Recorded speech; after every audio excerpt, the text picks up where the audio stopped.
We're about to hear from the team that made The Hobbit, the first major motion picture to be done at a rate substantially higher than the 24 frames per second that we've been using since the days of Todd Ayo.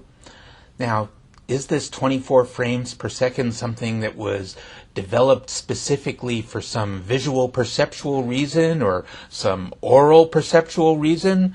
No, there's nothing sacred about 24 frames per second. 24 frames per second was no big deal.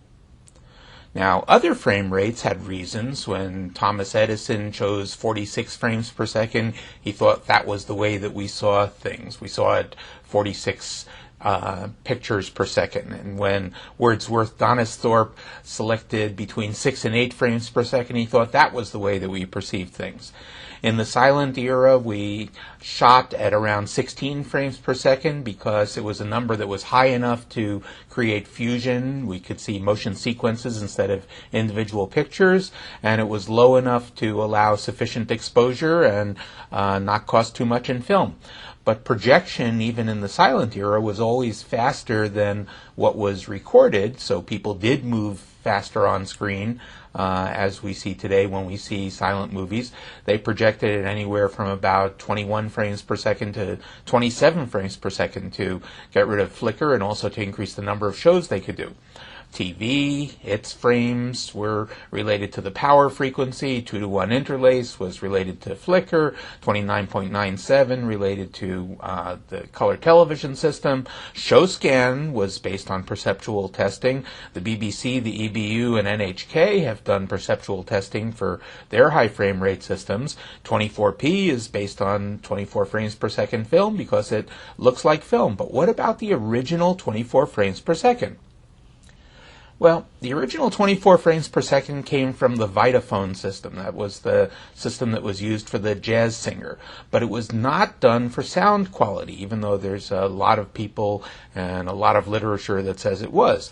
The Fox case system followed Vitaphone. They chose 24 frames per second to be compatible with Vitaphone, and after Fox case had done it, then everyone else joined in and said, well, we might as well join this standard.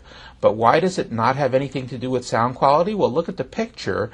Edward Kraft is holding a Vitaphone sound disc in his hands.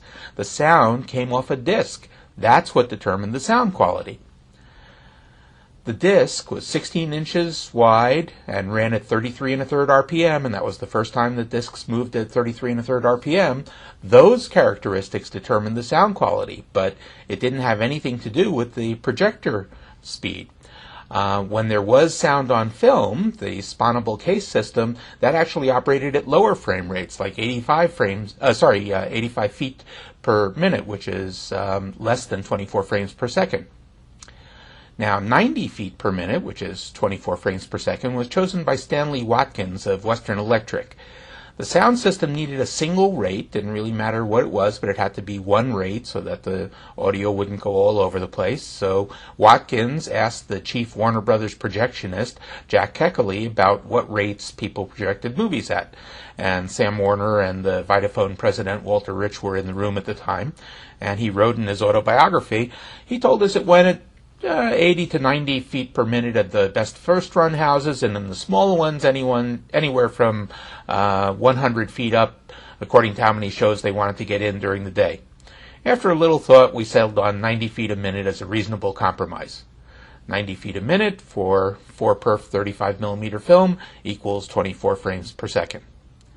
That's it. No visual perceptual reason, no oral perceptual reason, no engineering reason, just a number that we've been using for about 88 years now.